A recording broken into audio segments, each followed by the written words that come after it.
Hello students, welcome to my YouTube channel. और आज का टॉपिक है अपना विभिन्न निर्देशांक पद्धतियाँ। यानी आपको क्या करना है, जो भी आप बिंदु ले रहे थे, अब उन बिंदुओं की स्थितियों कि आपने वेग, त्वरण वगैरह तो संबंध भी निकाल लिया और वो भी निकाल लेंगे। अब वही चीज़ें आप निर्देशांक पद्धतियों में निकालेंगे। तो निर्देशांक पद्धतियों में कैसे निकालेंगे, क्योंकि स्थिति आप बहुत सारी जगह पर बताते हैं, जैसे गोलीय स्थिति बताते हैं, समकोणीय स्थिति बताते हैं, ध्रुवीय स्थिति बताते हैं, या फिर बेलनाकार स्थिति बताते हैं। तो इन सभी स्थितियों को बताने के लिए निर्देशांक पद्धतियों में बताना पड़ेगा बिंदुओं को। और उन्हें बताने के लिए जो निर्देशांक पद्धतियाँ होती हैं वो 4 प्रकार की होती है। पहली होती है कार्तीय या समकोणीय निर्देशांक पद्धति। यानी आपको क्या करना है, इसके अंदर जो स्थितियाँ होंगी वो एक दूसरे की क्या होती है, लंबवत होती है। ठीक है स्टूडेंट्स, इसके बाद आते हैं हम समतल ध्रुवीय निर्देशांक पद्धति। इसको अगर आप देखेंगे कार्टेशियन और रेक्टेंगल कोऑर्डिनेट सिस्टम भी बोलते हैं। ठीक है, और इसको समतल ध्रुवीय निर्देशांक पद्धति को प्लेन पोलर कोऑर्डिनेट सिस्टम बोलते हैं। ठीक है स्टूडेंट्स, फिर इस समतल ध्रुवीय निर्देशांक पद्धति के अंदर आपको क्या करना है, जो आपके जो तल होंगे वो क्या हो जाएगा, एक सिंपल सा द्विविमीय तल बनता है। और फिर जब आप देखेंगे गोलीय निर्देशांक पद्धति, जिसमें आती है आपकी कोई भी वस्तु अगर गोलीय गति करती है तो उसके लिए उसकी स्थिति को गोलीय निर्देशांक पद्धति द्वारा दर्शाया जाता है। फिर उसके बाद बेलनाकार निर्देशांक पद्धति देख लेते हैं। और इस बेलनाकार निर्देशांक पद्धति में घूमेगी तो सही, लेकिन एक जो अक्ष होता है वो इसका कांस्टेंट हो जाता है। ठीक है, यानी आप बेलनाकार गति करते हैं तो ये आप उसकी स्थिति किस में दिखाते हैं, निर्देशांक बेलनाकार निर्देशांक पद्धति में बेलनाकार गति को दर्शाते हैं। अब इसके बाद हम देखेंगे सबसे पहले कार्तीय निर्देशांक पद्धति के अंदर इसमें आपकी जो स्थिति होगी, गति, जो भी कण होगा उसकी स्थिति कैसे निकालेंगे, यानी इसके वेक्टर्स निकालेंगे। तो कैसे आ जाएगा आपके पास,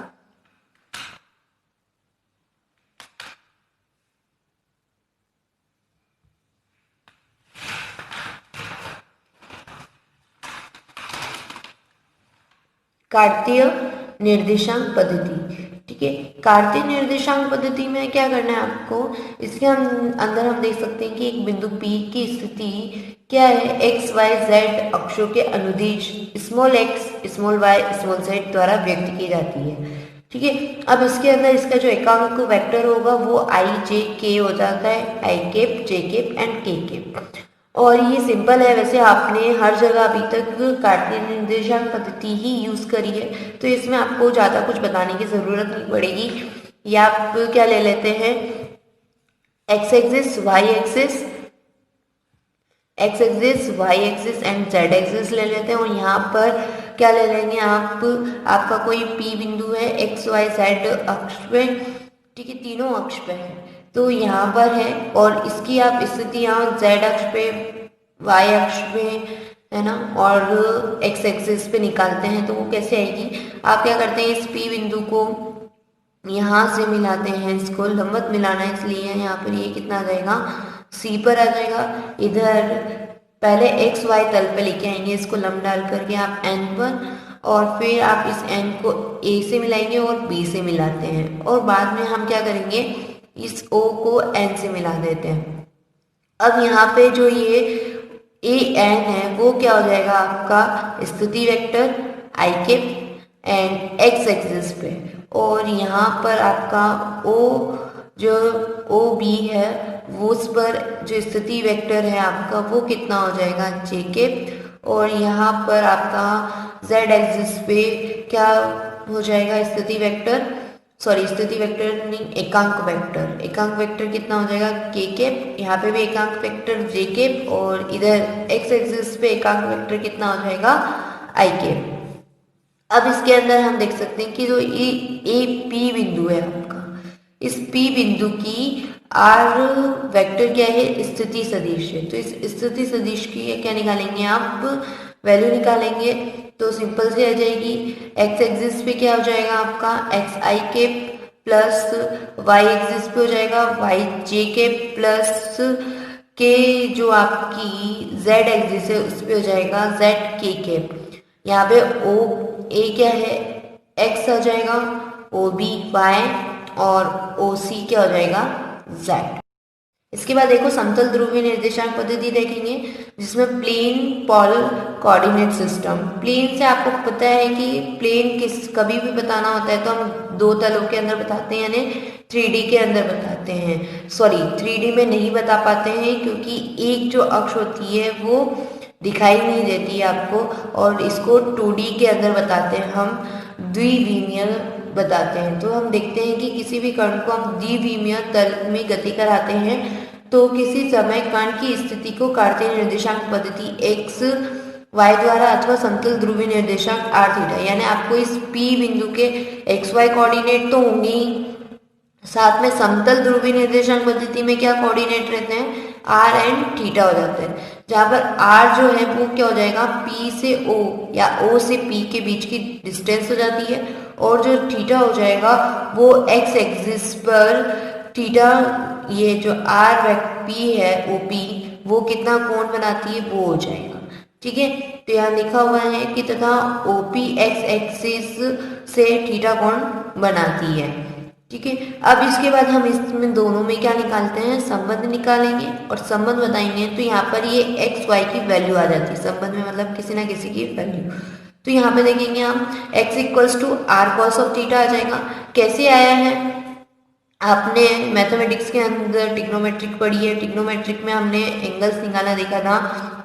तो आप सबसे पहले ट्राइंगल देख लेते हैं, कौन सी ट्राइंगल है यहाँ पे आ जाएगी आपकी OPA ट्राइंगल हो जाएगी, और OPA ट्राइंगल के अंदर आपको x एक्सिस निकालना है, x निकालेंगे तो x की वैल्यू क्या है OA, और अपॉन यहाँ पर किसकी वैल्यू पता है आपको OP की वैल्यू पता है, तो इक्वल्स टू। अब ये क्या बन रहा है आपका एंगल के सामने वाली लाइन तो आपकी क्या हो जाती है लंब हो जाती है, तो यहाँ पर ये क्या हो जाएगा आपका कर्ण और ये क्या हो जाएगा आधार। तो आधार बटे जो कर्ण होगा वो क्या होता है कॉस ऑफ थीटा हो जाएगा, यानी बेस अपॉन हाइपोटेनस क्या हो जाता है कॉस ऑफ थीटा हो जाएगा, और कोस थीटा हो जाएगा। यहाँ से आप OA की वैल्यू निकाल लेते हैं, OP कॉस ऑफ थीटा हो जाएगा, और OP की वैल्यू पता है आपको, OP कितनी हो जाएगी डिस्टेंस R बताई है मैंने, तो OP इक्वल्स टू कितना हो जाएगा आपका R कॉस ऑफ R, तो OP की वैल्यू है और कॉस ऑफ थीटा जैसा है वैसा ही रहेगा। तो यहाँ पे OA की वैल्यू कितनी आ जाएगी R कॉस ऑफ थीटा, और OA जो है वो किसके इक्वल हो जाता है x के इक्वल हो जाएगा, तो x equals to R cos theta हो जाएगा। ऐसे ही सेम हम y के लिए निकालेंगे, लेकिन y के लिए यहाँ देख सकते हैं आप कैसे निकालेंगे। ऊपर वाले ट्राइंगल कौन सा ले लेंगे आप, ट्राइंगल OBP ले लेते हैं, और OBP के अंदर भी आपको OB अपॉन क्या लगाना है OP लगाएंगे। लेकिन यहाँ पर क्या देख सकते हैं आप, जो थीटा है वो यहाँ है ही नहीं, यहाँ पे क्या बनेगा, तो देख सकते हैं यहाँ पे अगर आपका थीटा है तो ये पूरा तो आपका 90 होता है ना, क्योंकि जो भी परस्पर दो अक्ष होती हैं वो कौन से एंगल पे होती है 90 एंगल पे होती है। तो 90 एंगल पे होती है तो हम क्या कर सकते हैं, इसको क्या लिखेंगे 90 माइनस थीटा लिख सकते हैं, और 90 माइनस थीटा ये कॉस हो जाएगा आपका। ठीक है, तो यहाँ से हम इसकी OB की वैल्यू यानी y की वैल्यू निकाल लेते हैं, तो कितनी आ जाती है OP की वैल्यू कितनी दी R है, तो OP और cos 90 माइनस थीटा कितना हो जाता है साइन थीटा हो जाता है, तो y इक्वल्स टू कितना हो जाएगा R साइन थीटा हो जाता है। ठीक है, तो ये वैल्यू मैंने यहाँ पे भी लिखी हुई है। अब क्या करेंगे आप समकोण त्रिभुज OAP के अंदर देखेंगे, यहाँ पे मैंने वही चीजें बताई हुई है आपको। ठीक है, फिर इसके बाद हम देख लेते हैं कि अगर आपको ओनली R निकालना है, क्योंकि यहाँ पे R वेक्टर दे रखा है, अगर R निकालना है तो R कैसे निकालेंगे, दोनों ही अक्षों के जो लंबाइयाँ हैं उनको स्क्वायर के साथ ऐड कर लेते हैं, यहाँ पे पाइथागोरस थ्योरम में बोल सकते हैं इसको। तो कितनी आ जाएगी आपके पास R square equal to x square plus Y square आ जाती है। ठीक है, ये PGT से आपने यूज करा है, और यहाँ से R की वैल्यू क्या हो जाएगी रूट ले लेते हैं X square plus Y square हो जाएगा। अब tan थीटा कितना हो जाएगा, तो tan थीटा जो है वो निकालेंगे आप, कितना आ जाएगा, यहाँ से किसी भी एक ट्राइंगल से निकाल सकते हैं, POA से भी निकाल सकते हैं या फिर यहाँ से भी निकाल सकते हैं। तो यहाँ से निकालेंगे तो आपके पास tan थीटा इक्वल्स टू क्या होता है, tan थीटा इक्वल्स टू हो जाता है आपका लंब बटे आधार हो जाएगा। तो लंब बटे आधार हो जाएगा, तो यहाँ पे देख सकते हैं थीटा के सामने वाला एंगल क्या होता है, सॉरी थीटा के सामने वाली लाइन होती है लंब और इसका आधार। तो आप देख सकते हैं लंब कितना हो जाएगा, ये जितना है वो भी जितना है उतना ही PA है, तो ये भी y हो जाएगा। तो यहाँ से निकाल सकते हैं y अपॉन बेस यानी x, तो y अपॉन x क्या हो जाएगा आपका tan थीटा हो जाएगा। देन आपको थीटा की वैल्यू निकालनी है, तो आप इस tan को क्या कर देते हैं, इधर लेके चले जाते हैं, 1 अपॉन tan हो जाता है, या फिर tan इनवर्स बोल सकते हैं उसको, tan inverse y upon x हो जाता है। अब क्या करेंगे, किसी भी समय t पर आप क्या बताते हैं, इस P बिंदु की स्थिति वेक्टर बताते हैं, तो क्या आ जाएगा, r vector equals to I cap r cos of theta plus j cap r sine of theta.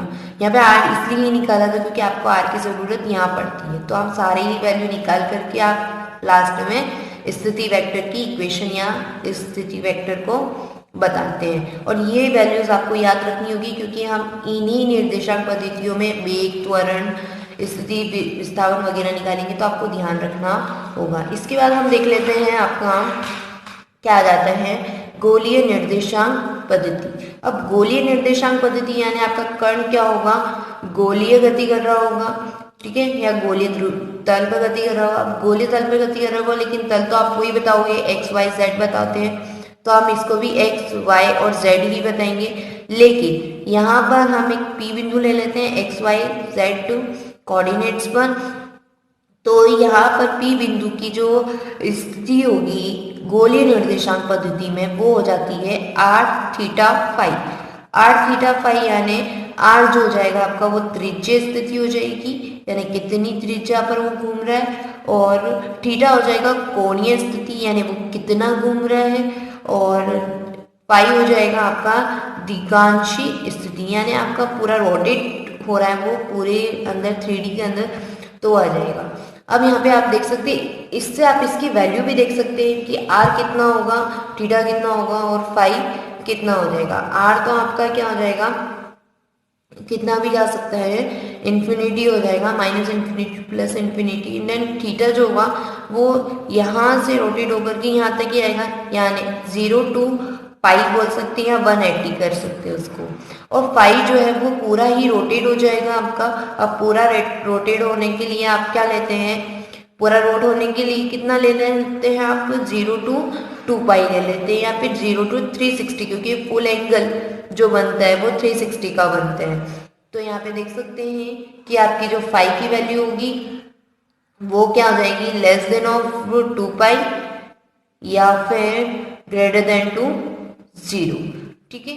और यहाँ पर इसकी कितनी वैल्यू हो जाएगी, और इसकी वैल्यू हो जाएगी आपकी 0 to 0 से बड़ा और 180 यानी पाई तक इसकी वैल्यू हो जाती है। अब इसके बाद हम देख लेते हैं कि जो r है आपका वो r कहाँ होगा, इसमें स्थिति बतानी है आपको, और स्थिति हम बताएंगे जहाँ पर भी ये घूमेगा वहां से इसकी स्थिति बताते हैं। तो ये जितना रोट हो रहा है आपका कितना हो जाएगा, थीटा पर रूट हो रहा है तो थीटा पर रूट होएगा, तो यहाँ पे इसकी स्थिति जो होएगी वो आप r बताते हैं, यहाँ पे त्रिज्या इसकी यहाँ से आ जाएगी, OP इक्वल्स टू r हो जाएगी। एंड जो थीटा है वो z अक्ष से OP द्वारा बना कोण होगा, और जो फाई है वो क्या हो जाएगा आपका बिंदु P के XY तल पर डाले गए प्रक्षेप्य OM द्वारा x अक्ष से बना कोण हो जाएगा। यानी आप यहाँ से जितना भी प्रक्षेप्य डालेंगे, जो भी बिंदु आएगा उस बिंदु से x बिंदु के बीच का जो एंगल होगा, x बिंदु से जितना एंगल बनाएगा वो एंगल क्या हो जाएगा आपका पाई हो जाता है। अब इसके बाद हम इस दोनों में क्या देख लेते हैं, संबंध देख लेते हैं, कार्तीय निर्देशांक वालों में और गोलीय निर्देशांक यानी x y z और r थीटा फाई के अंदर संबंध देखते हैं। संबंध देखेंगे तो हम देख सकते हैं कितना हो जाएगा आपके पास, x equals to OA equals to ON cos of phi. मैंने यहाँ पे निकाला हुआ है कि आप इसको कैसे निकालेंगे वैसे ही जैसे आपने पहले निकाला था, हम ट्राइंगल्स लिख लेते हैं और ट्राइंगल्स के अंदर ट्रिग्नोमेट्रिक लगाते हैं। तो हम सबसे पहले एक्स निकाल रहे हैं, एक्स निकाल रहे हैं तो आप एक्स के इधर देखेंगे, इस वाली डायग्राम में देखेंगे तो यहाँ पे ओ ए एन वाली ट्राइंगल के अंदर देखते हैं आपको ओ ए और यहाँ पर जो ज्ञात वैल्यू है वो क्या हो जाएगी आपकी, ज्ञात तो कुछ भी नहीं है लेकिन यहाँ पे आप ओ एन देख सकते हैं क्योंकि ओ एन हम इससे निकाल सकते हैं। तो ओ एन निकाल लेंगे, ओ ए अपॉन ओ एन जो कि क्या है, आधार बटे कर्ण है, और आधार बटे कर्ण cos ऑफ थीटा या cos ऑफ यहाँ पे जो भी एंगल होगा उसके इक्वल होगा, तो cos ऑफ फाई के इक्वल हो जाएगा। अब यहाँ से हम ओ ए की यानी x की वैल्यू निकाल लेते हैं, तो ओ एन को इधर भेज देते हैं, तो O N cos of phi हो जाएगा।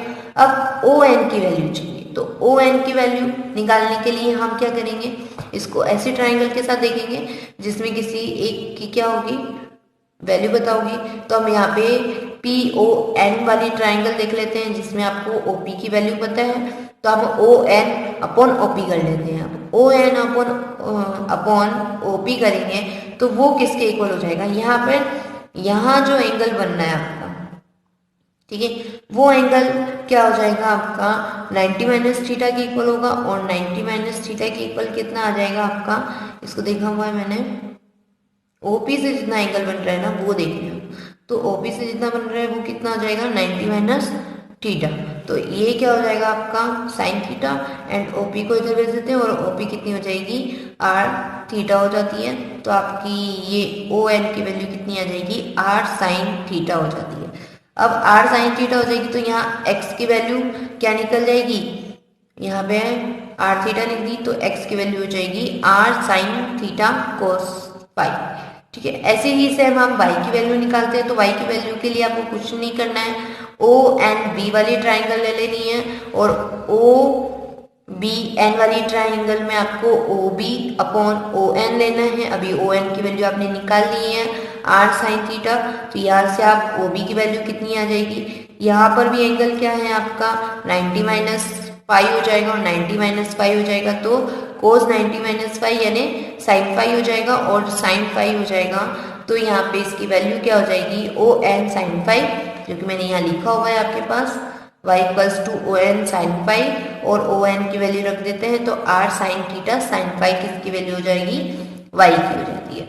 अब z की वैल्यू देख लेते हैं, तो z की वैल्यू क्या हो जाएगी, यहाँ पे सीधा सा एंगल बना हुआ है यहाँ, तो ओ सी अपॉन ओ पी करेंगे तो ओ सी जेड हो जाएगा, एंड ओ पी क्या हो जाएगा, ये दोनों की वैल्यू निकालते हैं हम तो कितनी आ जाती है cos ऑफ थीटा, और cos of theta OP cos theta हो जाएगा और ओपी cos थीटा हो जाएगा, तो यहाँ पर z की वैल्यू हो जाएगी r cos थीटा, ठीक है स्टूडेंट्स। इसके बाद हम देखते हैं क्या आ जाएगा, r की वैल्यू निकालेंगे, तो r की वैल्यू वहाँ पर आपके क्या हो रहे थे, दो ही तल थे, दो तलों के लिए निकाला था, हम यहाँ पे 3 आ गए, तो root x square plus Y square plus z square आ जाएगी, then tan theta equals to कितना हो जाएगा, तो टेन थीटा हो जाएगा आपका root x square plus Y square upon z. यहाँ पर हम देख सकते हैं कि जो टेन थीटा होगा वो यहाँ से ही निकालोगे आप, अब टेन थीटा यहाँ से निकालेंगे तो ये आपकी क्या आ जाएगी,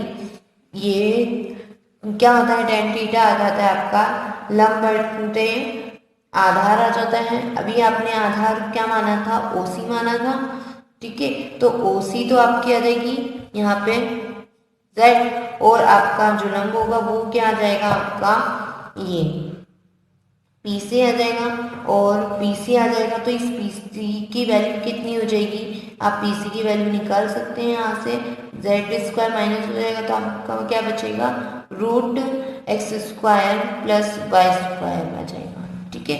यहाँ पे एक दूसरे के प्रति वो निकालनी है, इसकी वैल्यू कितनी आ जाएगी X square plus Y square, ठीक है, रूट के अंदर। फिर इसके बाद हम क्या निकालते हैं, टेन फाई निकालते हैं, और टेन फाई भी वही हो जाएगा आपका लंब बटे आधार, तो टेन फाई के लिए आधार कितना था ओ ए था, अब लंब देख लेते हैं तो लंब कितना आ जाएगा आपका ओ ए एन आ जाएगा, ठीक है। ये ए एन किसके इक्वल होगा, इस ओ बी के इक्वल होगा, यहाँ पे देख सकते हैं ये भी कितना होगा y होगा, यहाँ पे मैं लिख देती हूँ कितना हो जाएगा O B equals to A N हो जाता है, इसलिए हम यहाँ पर इसकी वैल्यू क्या लिख देंगे, y/x हो जाएगा।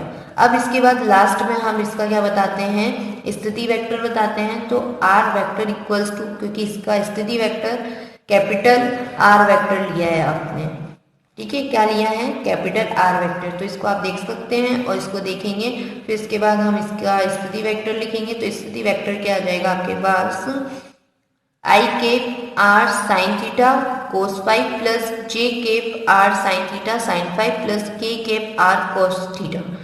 फिर इसके बाद स्टूडेंट्स हम देख सकते हैं जो लास्ट है आपका बेलनाकार निर्देशांक पद्धति जो है आपकी, उसके अंदर हम देखेंगे कि एक जो अक्ष है उस पर आपका कोऑर्डिनेट्स क्या रहता है, जो एक अक्ष है वो कांस्टेंट रहेगी, बाकी के दो अक्ष पे वो घूमेगा P बिंदु।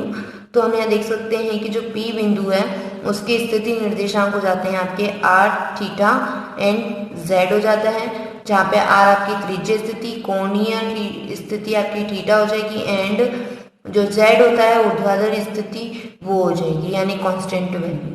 अब यहाँ पे देख सकते हैं हम इन तीनों में संबंध निकालेंगे। तो संबंध निकालेंगे तो x equals to O N cos of theta हो जाएगा।